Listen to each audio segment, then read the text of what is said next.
Just as I am without one plea, but that thy blood was shed for me, and that thou bidst me come to thee, O Lamb of God, I come, I come.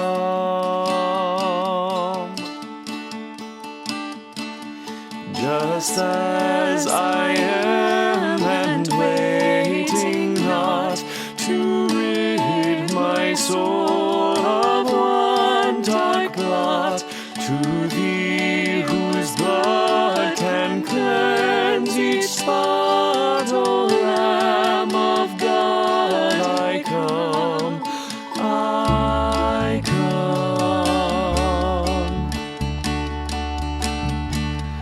Just as I am, though tossed about with many a conflict, many a doubt, fightings and fears within, without, O Lamb of God, I come, I come.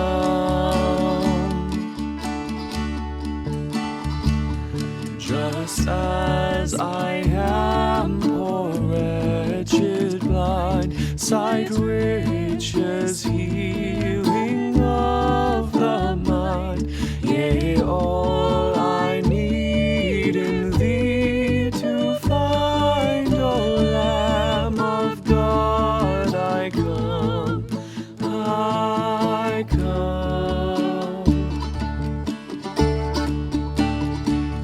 Just as I am, thou wilt receive, wilt welcome, pardon, cleanse, relieve, because thy promise I believe, O Lamb of God, I come, I come.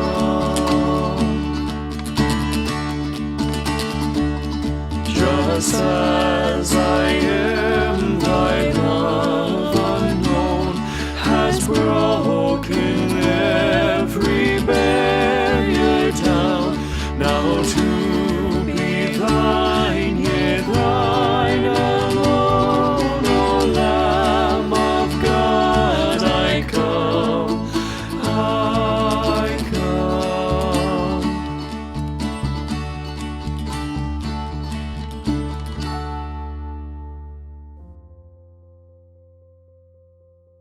In the Bible, there's a man named Job, a man whose faith and trust and love for God is so strong that God himself compliments it.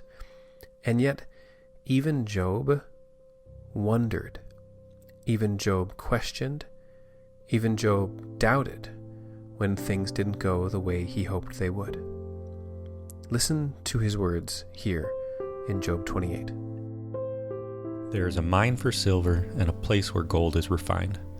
Iron is taken from the earth and copper is smelted from ore. Mortals put an end to the darkness. They search out the farthest recesses for ore in the blackest darkness. Far from human dwellings they cut a shaft in places untouched by human feet. Far from other people they dangle and sway. The earth from which food comes is transformed below as by fire. Lapis lazuli comes from its rocks, and its dust contains nuggets of gold. No bird of prey knows that hidden path. No falcon's eye has seen it. Proud beasts do not set foot on it, and no lion prowls there. People assault the flinty rock with their hands and lay bare the roots of the mountains. They tunnel through the rock. Their eyes see all its treasures. They search the sources of the rivers and bring hidden things to light. But where can wisdom be found? Where does understanding dwell? No mortal comprehends its worth.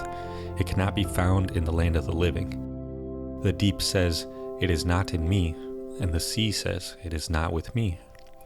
It cannot be bought with the finest gold, nor can its price be weighed out in silver. It cannot be bought with the gold of Ophir, with precious onyx or lapis lazuli. Neither gold nor crystal can compare with it, nor can it be had for jewels of gold. Coral and jasper are not worthy of mention. The price of wisdom is beyond rubies. The topaz of Cush cannot compare with it. It cannot be bought with pure gold. Where, then, does wisdom come from?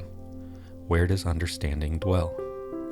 It is hidden from the eyes of every living thing, concealed even from the birds in the sky. Destruction and death say, only a rumor of it has reached our ears. God understands the way to it, and He alone knows where it dwells. For He views the ends of the earth and sees everything under the heavens. When He established the force of the wind and measured out the waters, He made a decree for the rain and a path for the thunderstorm. Then He looked at wisdom and appraised it. He confirmed it and tested it. And He said to the human race, "The fear of the Lord, that is wisdom, and to shun evil is understanding."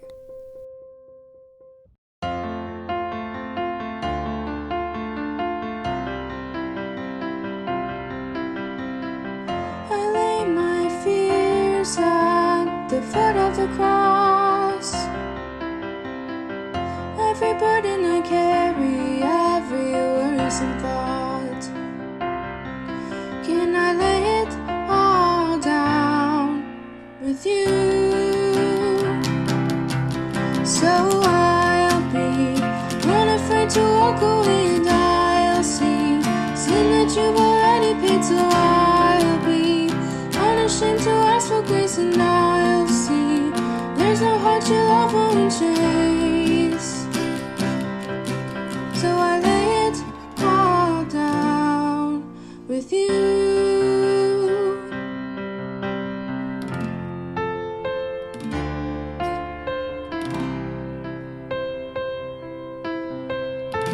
I lay my tears at the foot of the cross. Every time I'm uncertain, every time I'm distraught, can I lay it all down with you? So I'll be unafraid to walk away, and I'll see sins that you've already paid, so I'll be unashamed to ask for grace, and I'll see there's no heart your love won't chase. So I lay it all down with you. I know there's no rest but in you. I know there's no peace but in you. I know there's no joy but in you. I know no hope but in you.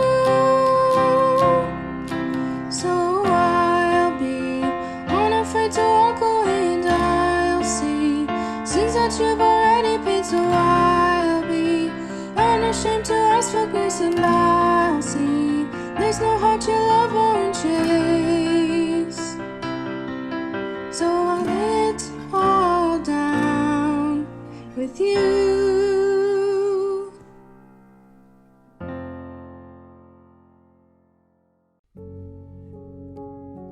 At some point in our lives, as we grow up, as we mature, as we understand more things, or at least think that we understand more things, we start to become convinced that God doesn't love us for who we are in any given moment. That He loves a version of us that's something He wants. That if we could only be, or when we are being, some version of a person that God likes, then God truly loves us.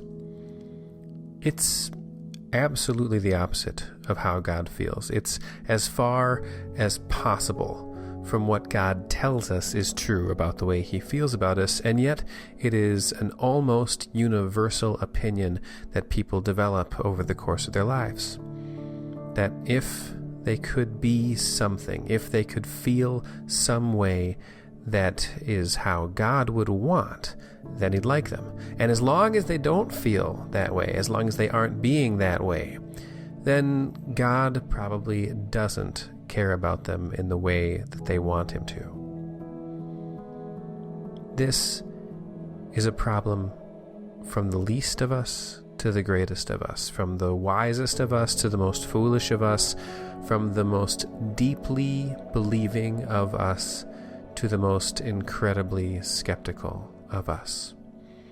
Every person has this idea that there must be something about ourselves that affects the way we are perceived by God. In the Bible, there's a man named Job, and Job is no exception to this rule. Job is an incredibly strong believer, a follower of God, one who lives his life in step with the idea that there is a God, that God cares about him, that God impacts his life. He's somebody who, as he thinks about the universe, thinks about God's place in that universe that he also gets to exist in, and he acknowledges his existence, God's existence, the connection between them in a way that is exciting, is undeniable, and that God himself actually compliments, that God himself says, I like the way that Job is approaching things, that Job is thinking about and talking about and considering things. Now, Job goes through some really difficult times, and he goes through those times, unbeknownst to him, at the hand of God. God himself is the one who allows these things to be taken from him. He loses his family, he loses his money, he loses his flocks, he loses his status, he loses his health, he loses the trust of his own wife. And Job starts to have these questions, these doubts. And as throughout the book of Job, he tries to deal with everything that's happened to him and everything he hears and starts to believe about what's happened to him, he goes through a litany of reasons that he honestly shouldn't have had to suffer in this way. And yet he is. Yet here he speaks from this position in this doubt. Now, some of this litany of reasons have to do with his own behavior. He thinks to himself, maybe I did something, maybe there's something about me that makes it so I have to suffer. Some of these reasons have to do with the world. Maybe it's just the luck of the draw. Maybe this is just how the machinations of the world have turned, and here I am finding myself at the short end of the stick. Some of his reasons have to do with God. That God is doing something, whether it's fair or unfair, something, whether it's right or unjust. God is doing something. And frankly, doubts, questions, these things that roil around in our heads and in our hearts, they come from all these contexts. They come from within ourselves, they come from the world that we live in, and they come from our perception of who God is and how he functions.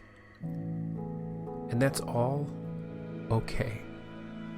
It's not wrong for us to look at ourselves and look at the world and look at God and come up short of having a total and complete and satisfying understanding. It's not wrong for us to be less than comprehensive of the entire universe and how it's working in this very moment. It's human to be that way. It's less than God to be that way. But it's not wrong. Where we get into the territory of doing something that's wrong, that's not helpful, that's foolish and harmful, is when we take that inadequacy, those questions, those doubts, this realization that we do not fully comprehend all the things that are going on around us, and we do something other than put it all into the hands of God. And to his credit, Job tried really hard to do this. Throughout his entire set of trials and sufferings, Job tried really hard to put things into the hands of God.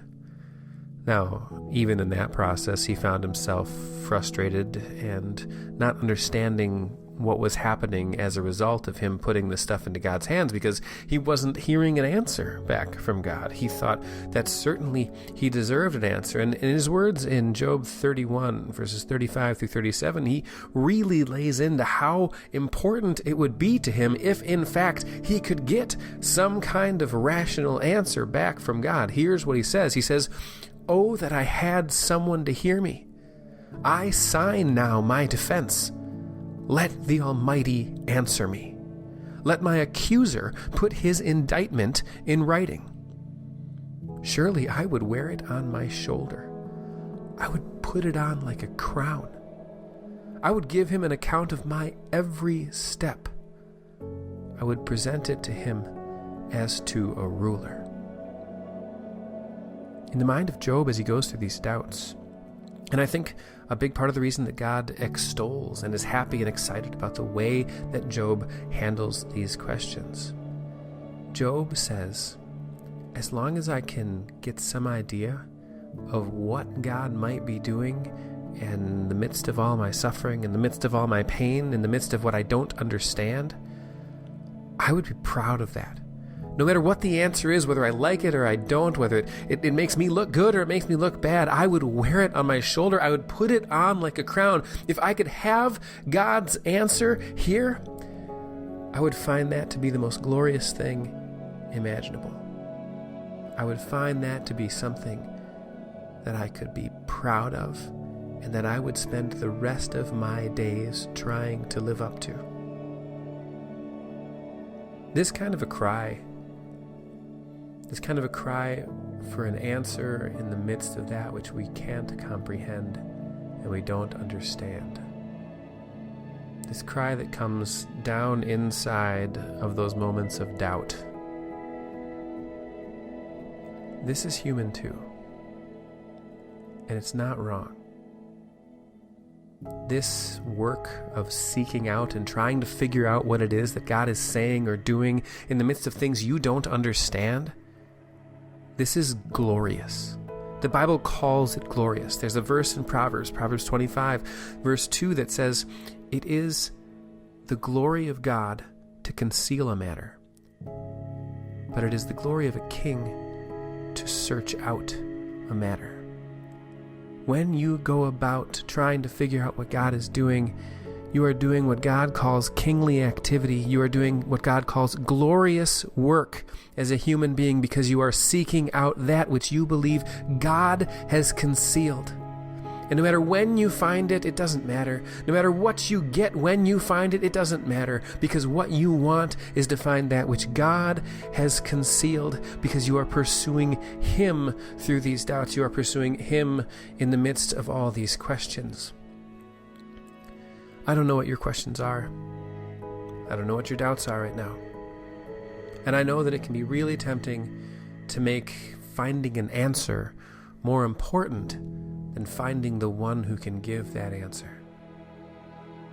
But I promise it'll be more satisfying if you focus on what comes after the answer, where the answer comes from. It won't make the answer unimportant. It won't make you not want the answer. Oh, you'll want the answer. But I promise it'll be more satisfying if you can think beyond the answer. You know, there's this moment when Jesus is on the cross, and he cries out this bone-chilling question, my God, why have you forsaken me?" And he doesn't get an answer, and he dies.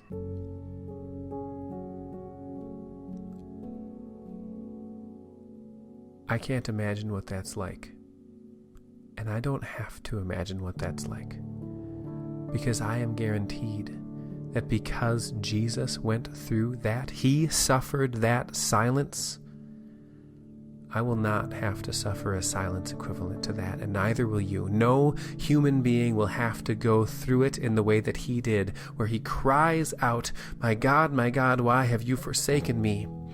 And he doesn't get an answer from the God who has forsaken him, because God has forsaken him.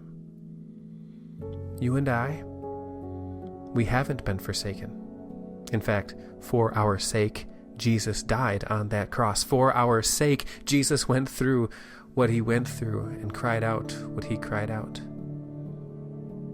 This doesn't mean you won't have questions. This doesn't mean there won't be a time of silence to those doubts and questions. But you will receive an answer, whether in this life or the next, and you don't have to worry about being forsaken in the midst of your questions. You can say with Job that whenever you hear it, whatever it is, you will be proud and excited and satisfied when the Almighty answers you. May He give you a spirit that you can have the patience it takes to wait for those answers, the wisdom it takes to know what question you're asking, and that you'll find rest in the midst of your waiting and your searching, because you know that you've truly been loved, because God Himself went without an answer, so you would never have to.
Have peace 'cause you know that your Savior, He lives, and in mercy is chosen to share life with you.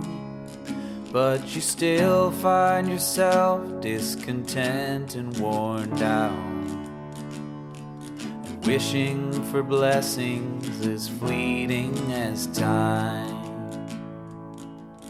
God gave heaven to you, so why would you want more?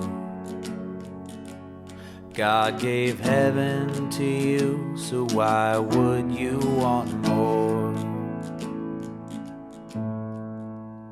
And each trouble or pain are waves pushing you home. You can fight if you want to stay out in the storm, but then all you will be is adrift and alone, till you just let His waves push you back home. You need only be still as He guides you to shore. You need only be still as He guides you to shore. So let worry and doubt, disappointment be gone. With your God on your side, you can rest easily, and on top of the peace that you can have through Him, there's joy in your sufferings, patience and pain. And now you can have hope 'cause you know what's in store. And now you can have hope 'cause you know what's in store.